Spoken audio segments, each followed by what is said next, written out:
Welcome to the start of a new Let's Play series of Iratus, Lord of the Dead.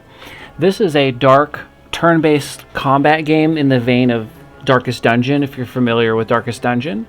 And in Darkest Dungeon, you lead a team of adventurers through various sort of dark, pretty grim, kind of Lovecraftian sort of environments in which your heroes are subjected to all sorts of traps and horrible monsters and stressful situations. In this game, you are the bad guys, and you're going through human and dwarf and elven areas and sort of using your monsters to destroy them on your way through. And you can do both health damage and stress damage to your opponents, which is really cool because it gives you the choice to win encounters with different strategies. And certain minions are better at that than others, and I'll show you all those when we get into it. And by the way, this will be probably an episode 0, so we probably won't do any actual playing. We'll just set up the game and talk about all the different resources and stuff like that. So if you know how that works and you just want to see some gameplay, then by all means you can skip to episode 1 if you like. So we'll go ahead and start a new game. I've had games before and I've just deleted them all because they were from previous patches. This cakewalk is an easier difficulty, so we're just going to do more pain, which is the regular mode. So we'll start off with the fact that you are playing as this character here, Iratus, who's a necromancer, and you're sort of trying to retake this realm for yourself and get your vengeance on everybody. And so you are sort of a character in the battles and in the game, and you have some stats of your own, including this mana up here, which you can use to intervene and spell in battles by casting spells on enemies or on your minions. And you also have something called Wrath, which is something that builds up over the course of battles that you get to use for like super attacks on your minions. And the different monsters you have different powerful abilities they can use that use your Wrath up. So in that way, your character actually levels up as your units level up as well. You get experience, and you can use that in a talent tree to get new skills. So we'll go over all these different aspects of the game and how each of them works. It's kind of a lot when you first look at it because there's kind of a lot of different things to click on and manage and stuff, but they're all pretty easy once you've used them once or twice.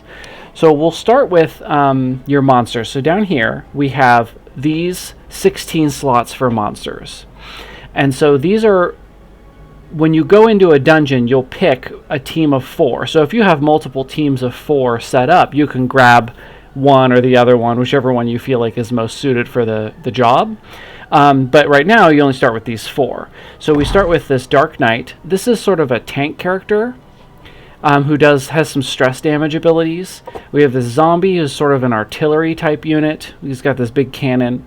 We have a skeleton who's a kind of an all-rounder. He can be kind of like a tank unit, but he can also do pretty good damage because he hits twice with one of his attacks. And you've got this Bride of Iratus who is a ranger, and she's quite powerful, so I don't know if she's been balanced at all, but I found her very strong, and she can do both stress damage and physical damage, making her quite versatile and very powerful, as long as she's kept in the back, where she can just rain arrows down. Speaking of which, similar to Darkest Dungeon, your units have abilities that they can only use based on their position in the battle line. So if this is where my units are on my bench, they'll actually be here in the battle. So you can see I can actually swap these around if I wanted them to be in different positions. So you can see, let's take the Bride of Iratus for example.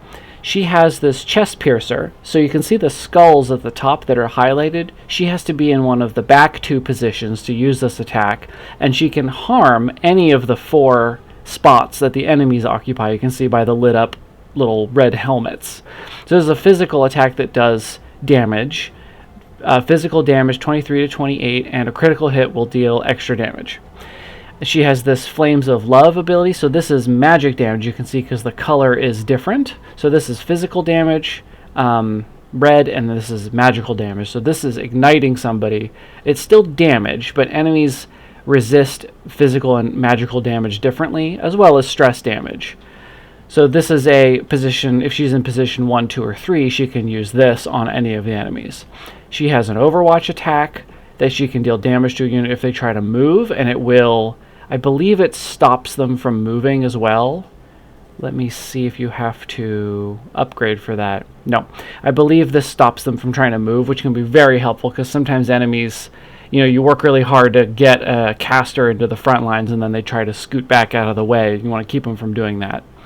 And you can see that under the little glowing skulls, there's a little arrow. That indicates that if she's in one of those two positions and she uses this ability, she'll actually back up a step. So if she's in the third position, she'll move back to the fourth position, and the fourth position person will move up to the third position. She has a buff where she gives herself attack and dread for physical damage and for, for damage and for stress damage. And this is really good. That's quite a big buff. It just takes her a turn to use it. And she has to be in the back too. And then here's her warning shot that interrupts stances. This is a stress attack. This is very powerful. Some units will go into these stances, like if they're casting an ability that takes more than a single turn. You do not want those kind of attacks to go off, because they're usually like rain of fire or something like that that's really big damage or something very impactful. This will interrupt that stance, and even though it does stress damage, it's still worth doing even if your team isn't focused around this, because you don't want them doing those stance attacks. And here is her Wrath ability. So you can see the cost. There's no cost in the bottom right corner for any of these abilities, but for this one it says 50 and there's a fist. That's Wrath. So when you have 50 Wrath, you can use this attack. It's going to hit all enemies. You can tell because the red helmets are linked together with a line. So this will inflict a critical hit. It deals 50% of her physical damage, but it will crit, and it will hit everyone. So this is a very powerful Wrath attack that just helps nuke everything down quickly. Not by a ton of damage, but it does a good amount of damage to everything. So all the minions in the game have all of these different attacks like that. So we have, an ignoring armor physical attack, we have a physical attack that interrupts stances, etc. So and all of these minions, every skeleton you have will have these same abilities, and every bride you have will have these same abilities. But where you can specialize them is because, like Iratus levels up and gets new talents and stuff, these units will level up, and then you can spend their skill points on upgrading their attacks. So with the bride, for instance, we have our basic attack that does good damage, and we can either upgrade her this way to make it, instead of chest piercer, it's lung piercer. So you can see the damage doesn't change, but it does say that now a critical hit will stun the target for one action. So this is, and this gives you +2 luck, so your chance of getting a crit goes up a little bit, and now your crits will stun targets, which can be very powerful. Or you could go over this way to heart piercer. This does the same amount of physical damage, but the critical hit does way more damage. So if you want to lock enemies down, you go this way. If you want to do tons of damage, go this way. And this way will give her a little bit of accuracy. So you can see the stats you get are along the line to the skill you take, and then the skill also changes. And you can only pick one for each skill.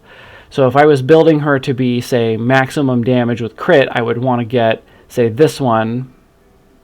Actually, this one does more critical damage, so you'd probably go this way, increase your accuracy, and then think about, maybe giving her these ways over here to increase her luck for crit. You can also give minions items. We might look for things that will increase her chance to crit, her luck basically, because we want her doing tons of damage that way. So that's just an example of how you can build units to do that. So, and that's true for all of these units, but they all have completely different skill trees. And this is pretty fun because I've had games where I've had, a physical damage team and a stress damage team, and they have extremely similar, maybe even the same characters in them. They're just built very, very differently to do different things. So in my physical damage team, for instance, this Dark Knight would be just tanking as hard as possible. He'd have tons of health, tons of armor, and his job would just be to soak up damage. And on the stress team, his job would be to scare the crap out of everything. Removing debuffs. Yeah, here's a stress attack. So he would just keep wailing on enemies with his stress damage. It's very, very cool how that works. And you can kill enemies off by getting them down to low and then smacking them until they die. Or you can scare enemies to death by getting their morale, their sanity down all the way, and then they may try to flee the battle, or if you continue inflicting stress, there's a chance every time that they basically have a heart attack and die instantly. And both of those are good because those are quick ways to end a fight. Some enemies are more durable in health than they are in sanity. Some enemies are more sound of mind than they are strong in body. So you might sort of see what you're going to be up against and switch teams. Up at the top here we have some of the resources that you acquire in the game as you play battles or loot different things in the dungeons. These are quick ways to see them, but the fastest way to see them is to go into something like Creation, where you can see all of the resources piled up over here. At the start of the game, I have 5 of all of these basic resources, and these are used for a lot of different things. One of the things it's used for is creating new minions. So if I want multiple teams, or if I want a team with more than one of these basic characters that you start with, I can go in here and I can use these items. I can click the fill here, and it'll just fill it up with the things it makes. I'll craft it, and I will have an identical skeleton to this one here. It will be exactly the same. Now, the way you make more powerful monsters is you either level them up after you make them with basic abilities, or you get better quality items. These are gray or white quality, and they're the basic unmodified versions of things. You can loot better versions, and there's also a way to make better versions, which I'll show you. And the better versions may have something on them. For instance, the armor might say, gives them +1 armor. So then when you make a minion using a better armor piece, it will be a better minion. So you can make better minions that are from the get-go and then also level those up. You can also modify monsters later on. So I can upgrade this with Digger's Souls, and I believe I can replace this with a modified one. I'm not sure if that's been changed. So I will check that out at a later time when I have extra resources that are upgraded versions. So if we go back into the creation here, you can see here are the 4 basic ones: the skeleton, the zombie, the bride, and the dark knight that I can create that I started with. But I've also unlocked some other ones from other playthroughs, because this game is a roguelite, so you do maintain some level of progress over the game, over various games, but it's also hardcore in the fact that if I lose all of my minions and I can't go on, I've run out of resources, I can't manage the enemies I'm up against, I will have to start a new game. But you start stronger than you were the last time because you'll have access to more powerful things. So I would normally have only had these 4, but over the course of other games I've played, I've unlocked these additional ones, plus there are some DLC ones down here that I have unlocked that I've never used, so we'll give those a try at some point. And these fall into all sorts of different categories you expect of an RPG turn-based kind of game. You have long-range attackers, you have tanks, you have sort of fighters or bruisers, artillery. This character is very good at doing stress damage. The mummy is very good at doing stress damage, but can do some good physical damage too. And so there's all these different casters and all these ones down here that I haven't unlocked yet, which I'm excited to see. If you hover over them, you can see what you need to do. So for instance, the shade, if I want to unlock this, I need to trigger insanity in 80 enemies, and I have to do that in 17 more to unlock this shade. Next to here is the vampire. Turn 3 enemies into vampires, remaining amount 3. So I don't have the ability to do that because I haven't made any progress. Use 7,500 Wrath on ultimate abilities, and I still have to use 4,500. So I've only used about 3,000 to get this Blood Phantasm, and so on and so forth. And then down here, these are some of the DLC ones. So there's an Infested. I think this is a human that's basically been grossed up with zombie materials, basically. There's a Reaper, and this one is a mounted unit that looks like it's mostly for damage, but I haven't played with this one yet. It's got good base damage and kind of low armor here. And then this Abomination, again, low armor, because you can see the Dark Knight starts with armor and resistance. So these guys don't have a lot of armor and resistance. This one has a lot of health, though. This one would be fun to play with. I might make one of these early on after like a battle or two. So I talked about how Iratus himself levels up as you gain experience through the battles. That gives him these talent points over here that you can purchase. So he has 4 trees. Alchemy is focused on making stuff more efficiently, getting more parts, getting more better parts. So you've got stuff like when you heal minions using alchemy, they get more health. You get better parts. Your chance of getting better parts after battles goes up. You get more souls at the ends of battles, which is what you need to upgrade your graveyard, which we'll go into in a little bit. Your magic tree gives you some... It's more like support than like spells. So it's more like target minion moves 2 positions forward and receives accuracy. You get more mana after each fight, etc. So these are a little bit more supportive magic.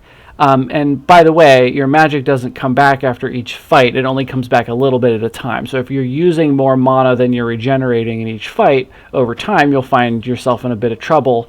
But there are some ways around that, and I will show you those.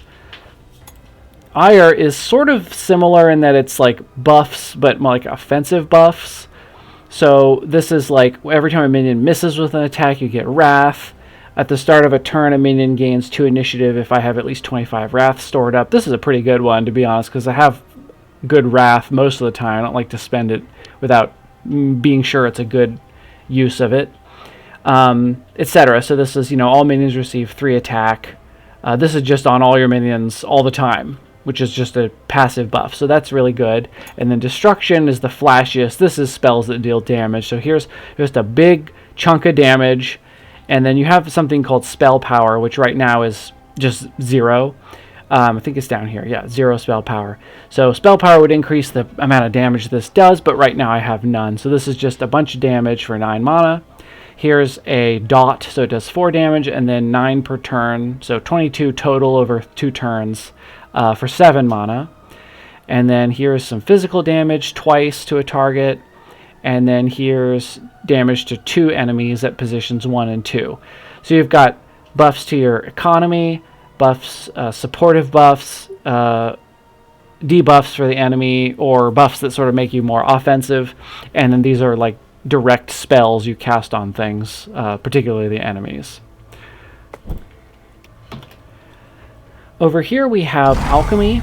So Alchemy, this looks complicated at first, but it's actually quite simple. So Extraction is where you make items for your minions. Like I mentioned before, your minions actually have item slots here, and they can hold things that will make them stronger or give them more defenses. And you can make those here. So if I wanted to make an item, because I wasn't feeling like I was getting drops for that, I could go in and make something. So say I wanted this dagger thing here that increases physical damage by 10%. I need 3 weapon components. So I can drag those in here like so, and I could craft it, and I would have one of these. And then I could go into my minion, and I could say find it on the list, and you can sort like for the selected minion, items, etc. And you can drag it in and buff your minions that way. We also have Distillation. This is very simple. This is just a way to heal your minions. I think it's 15%. Yeah, 15%. So if you have minions that are all like wounded a little bit and they're not healing up fast enough after battles because you don't have enough to like replace them or whatever, you can heal them up this way by throwing some excess parts in here. You craft this and it'll just give everybody 15% of their life back.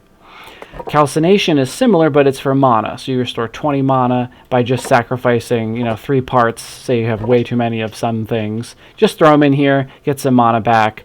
Because mana is very, very helpful for battles because you can influence things. If your minion missed killing a boss that's just a inch away from dying, you can just finish them off before everything goes to hell. And then transmutation is how you convert parts into a different part or a better part. This is not how it used to work. It used to be that you could just take any 2, I think it was 2. So say I wanted a higher quality armor, I would just put 2 armors together, craft, and I'd have a green, and then put 2 greens together and I have a blue, and then put 2 blues together, you'd have a purple, and then you just get better and better components. But you can't do that anymore, for better or worse. What you have to do is either find them, or you can fill. So say I want a better blood. You can fill with whatever. And then this shows you the chances of getting that. So I have a 100% chance to get a basic level blood. So right now that's pretty inefficient. I'm just sort of throwing 3 of an excess resource into getting a different one. But as Iratus levels up, you'll get a higher and higher chance to get better quality. So I could throw 3 crappy quality armors in here, craft, and I might have like say a 12% chance of getting a purple and a 30% chance of getting a blue or whatever. So it's not great, you're still gambling, but at least there is a way to try and get better parts, and you're rarely going to find yourself grabbing parts that are useless to you because there's so many monsters you can craft. And you can go in and I believe you can upgrade the ones they already have on. But like I said, you used to be able to. But I'm not sure if that's the case anymore. So we will find that out. So next up is potion making. So this is something that you maintain over the course of different games. So in this game, I haven't done anything yet, but I have these 2 unlocked, and that's because I was playing around with this earlier. This is a feature that was added after I hadn't stopped playing for a while, so I'm not super familiar with this. But what you can do is you can make these potions that I believe you can take into battles with you, and then you can use them. So they're kind of consumables, and you're limited by your parts that you need to make them, and by the flasks you have. Presuming it's enchanted flasks, and that's why there's some sort of limit on it. But you see I have, for instance, Potion of Denial, removes all buffs from target enemy. Target loses 10 vigor, which is health, and sanity, which is their stress damage, basically. So I can make this by putting these 3 ingredients in here and crafting it, and then I would have this potion. And I think you could probably drag those in and take those to battle. So we'll go ahead and make one of those. Yeah, so I have a ready potion. Ingredients. Thank you, Iratus. So these you can either, I don't know if you can pick up recipes, but I know you can make them by experimenting, which is how I got these. And all I was doing was just dragging 3 things in here. Now, fortunately, you can't waste these ingredients by crafting, and it just uses it up, because it'll say something is wrong, and you won't be able to actually waste the part that way. So you can see here I've actually encountered what this makes. Now this could be this one. The dead have no need for rest, and neither do I. Sorry, he's a big fan of monologuing. Okay, so I've got ectoplasm, flesh, and rags. It's not this one. So if I put in ectoplasm, flesh, and rags, don't do this at home, kids. Craft, we've made a elven ears decoction. Target minion gains evasion until the battle ends. Weird. It's made of elven ears. So I can delete it? Why would I want to do that? I can move these around. I guess I could delete it if I have like a million of something I don't need. So that's cool. So I found another potion recipe. Down here we have the artifact section. So this is equipment for Iratus himself. And you can see his stats over here. Here's his spell power, which modifies how strong his spells are. Here's his wrath at the start of a battle. Which is 0 right now, and so you have to build it up each fight. But you can tech into this so that he starts with more wrath each fight. And here's his mana per turn. I'm sorry, per after battles that you win, obviously. And you can buff that up with some talent points, and there's a building, which I'll show you next. And then over here are items, and you always start the game with a semi-random artifact. So in this game I have found the Undertaker's Clothes. For each enemy killed in battle, Iratus additionally gains 3% of the experience from the current level. Okay, so he basically gains 3% of the experience he needs to level up for each enemy killed in battle. So this is cool. This will make him level up. My undead features. Yes, Iratus. Well, we don't want to cover up that bod. That will help him level up a lot faster, and we can find more of these in dungeons. I don't think there's a way to make these. I think you have to find them, which we will show. We also have the Humanarium. I think it's a joke on the Necronomicon. So this is a lore book for the enemies that you face. I believe you find these after battles. It's not based on what enemies you fought, or else I would have a hell of a lot more than like 7 entries in here. So you can just see stats of enemies, which, by the way, we didn't really show all of those, but here we have their attacks, so physical or magical attacks, their sanity, so how much damage they can take here before they go crazy. Here's their health over here. This is their accuracy, so this person actually has kind of bad accuracy. No evasion, but pretty good luck. So they have 35% luck. That's very high. I don't think I have anything close to that. Yeah, 14, 16% luck. Wow, 35 is high. Over here we have armor. So this is how much damage they take away from physical damage. This is how much damage they subtract from magical damage. The ignition effect deals full damage. That's important to see, is that effect can't be reduced by magic resistance. Block is... So if you have block, it means when you take a physical attack, it's completely nullified. So a minion that goes into battle with block and ward will just completely negate physical and magical attacks respectively, which is pretty cool. But it's if your units aren't also tanky apart from that, then you'll find that after those first 2 hits, they might be in trouble. And that happens a lot. I think the mummy has some ward, so it's really nice because at the beginning, it doesn't take any magic damage, but then once it fades away, he gets kind of beaten up pretty easily. And here we have initiative, so this determines the order in which creatures act during combat. And this is quite important because going first and hitting an enemy and stunning them or killing them can really change the course of a battle by quite a bit, especially if you've played Darkest Dungeon, you know how big of a deal that can be going first. Healing up or casting spells, which you can only do during your own turn. Very important to have good initiative or manage your initiative. And you can see examples of what their abilities are down here. So they'll have some sort of ability that does physical damage and can stun, some sort of ability that just does physical damage and moves them back, and then a debuff that moves one of my units forward and they get minus accuracy. So this character is a little bit more, doesn't do a ton of damage, but it's kind of scary in the way that it would disrupt my team by stunning them or moving them around and making them less accurate. Other than that, pretty lackluster, no defenses to speak of, medium health, low accuracy. So this is a weird kind of swingy kind of monster, to be honest, with this amount of luck but this low accuracy. So interesting unit, but otherwise going to be pretty easy to fight those. Next we have the graveyard. So in here is where you construct buildings. So this Chamber of Iratus, that's where we just were. So we have one building already constructed, the mortuary. So this is a building where it restores 75% of vigor, well, health, applies after a victory except for quest battles. So there's one slot here. So if I have a wounded minion, I can drag that minion in here and leave them there to heal while I go do in a different battle. And I can replace that character, in my lineup, which is why it's good to have lots of minions. And then when I come back, this person will have healed 75%. So if they were at 25% health or more, they'll be fully healed. So that's really helpful, and you can unlock more slots, which I'll talk about in a second. There's a bunch of other buildings in here. And so the way you get these is these are all in ruins, as you can kind of see by their art. They start destroyed, and we have to rebuild them. So this is the library. And the way you rebuild a building is it requires you to sacrifice a minion of the appropriate type, which is specified here in the grayed out rectangle. So this requires a Dark Knight. So if I built a Dark Knight or take an existing one I have, slap him in there and click build, I will spend this unit who will be destroyed.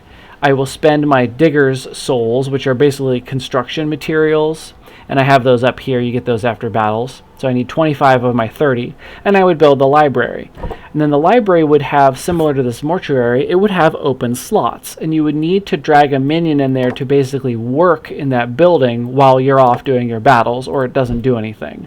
Not all buildings do that, but I think they all do, or they almost all do. So you would build this up by sacrificing a minion. Then you need another minion to work in there. The minions that can work in the buildings, I believe, are not restricted generally, whereas the one you need to sacrifice is very specific. So the library you put minions in here, and they make Iratus level up, applying after victory. So that's a good way to level up quickly, get lots of talent points. The obelisk generates digger's souls, so the construction resources you need. The Abode of Wrath gives me Wrath at the beginning of battles. The Dead Lake, minions have a chance to find random artifacts in the bottom of the lake. Excavation, minions have a chance to find random parts, and those were those things along the top, like the rags and the blood and the flesh and stuff. Iratus statue increases my mana restoration after battles, so right now it's 5. With this it would go up to 13. And the arena gives monsters the chance to level up safely while you're doing other stuff. So if you've made a new minion with, say, tons of really valuable high-level parts, but they've popped out at level 1, then you don't want to chance losing them yet, and you might have a team you're already using. So in the meantime, slap somebody in here to level up by training, basically. And that's really cool. I like having this one with, 3-4 slots open, so you can just put a whole team in there to level up while you're doing other stuff, and then you come back and you have a level, instead of level 1, you might have a level 3 or 4 team after a little while.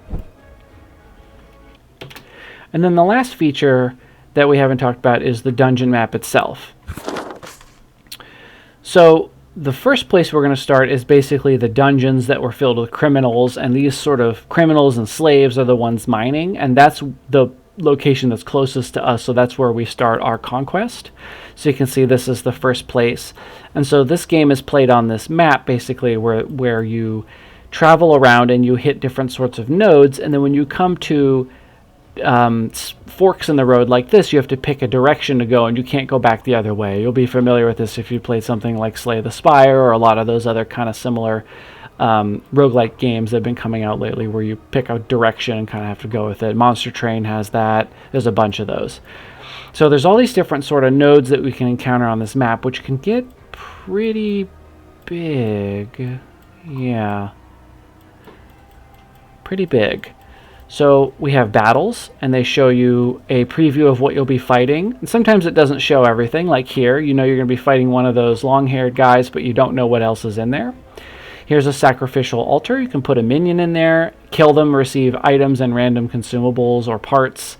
So generally you're going to get much better stuff than you put into making the minion. So this would be a cool spot to say, do this battle, make just a cheap skeleton or something, throw the skeleton on the altar and get some cool stuff out of it.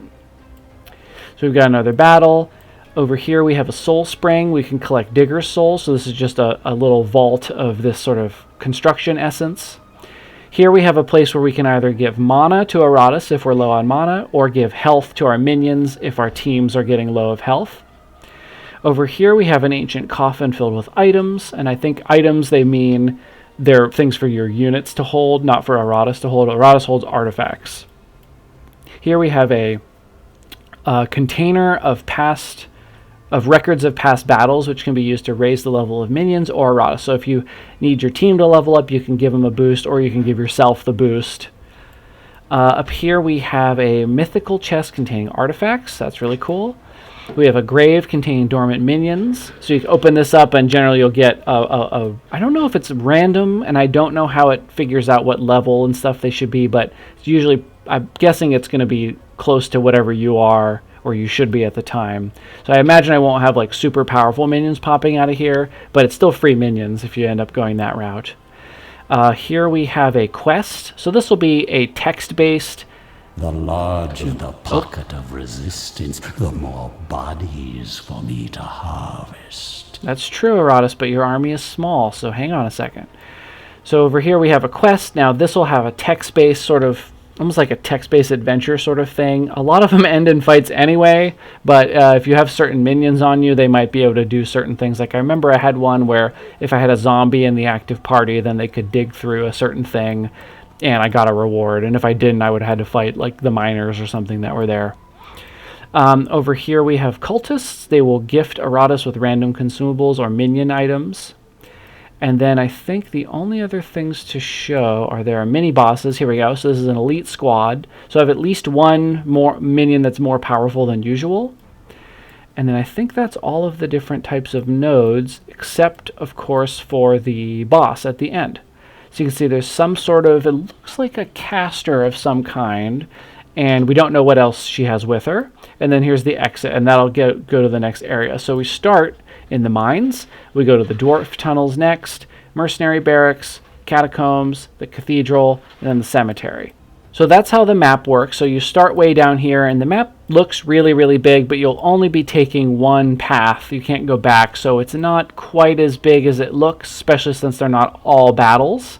But yeah, a playthrough of this game can take a very long time, so we probably won't be playing through the entire game. I'll probably, for this playthrough, only go up to, say, the next level, like the dwarf tunnels, but we'll see how it goes. And if you guys like the videos, then please let me know, and I can keep going. So with that, we've actually looked at everything there is to see on the menu, which is quite a bit. And in our next video, which will be episode 1, we'll actually spend our first talent point. We might make a minion or two, and we'll go on to our first battle and test out our units and see how we go. So thank you everybody for joining me, and I will see you in episode 1.